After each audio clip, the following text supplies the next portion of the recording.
در عرفه سال نو میلادی مسئولان شهر نویهو و جماعت‌های گوناگون تاجیکستان درباره عیادت سابقه‌داران و کهنسالان و خانواده‌های کم بضاعت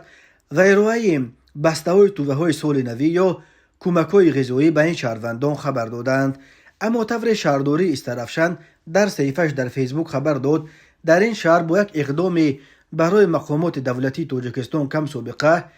به یک عائله نیازمند خانه تحفه کردند. بنا به اطلاع دفتر مطبوعات رئیس شهر روز 31 دکامبر سال 2023 شهردار استرافشان ادهم مأمورزاده خودش شخصا به عیادت این عائله رفته همچون تحفه سال نوی به شهروند معرفت کمالووا کلید خانه دو حجرگی را تقدیم کرده است. معرفت کمالووا طی چند سال آخر با عائله‌اش اجاره نشین بوده صاحب دو فرزند می باشند و طی چند سال آخر برای تامین گردیدن با منزل استقامتی دائمی به مقامات اجرایی حکومت دولتی شهر مراجعت می کرد. مورد ذکر است که یک سال آخر با اقدام مقامات اجرایی حکومت دولتی شهر استرافشان هر ماه مبلغ اجاره خانه موقتی معرفت کمالووا از حساب فوند ذخیروی مقامات اجرایی حکومت دولتی شهر استرافشان داده می شد. همکنون با دستگیری صاحبکاران محلی و شخصان سخاوت پیشه آرزوی دیرینه عائله مذکور عملی گردیده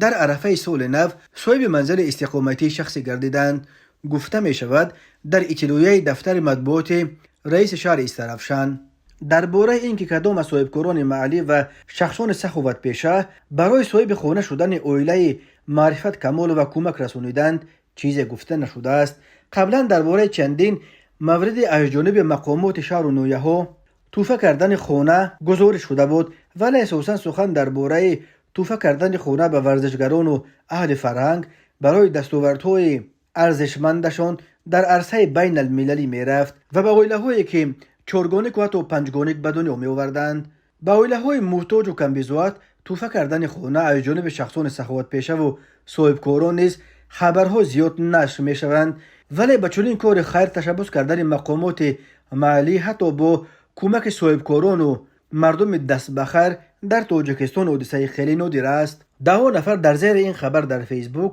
به شهرداری استرافشان برای چنین کار خیر آفرین خوانده این عمل را نمونه خوب شایسته عبرت برای مسئولان دیگر شهر نویهوی تاجیکستان نامیدند.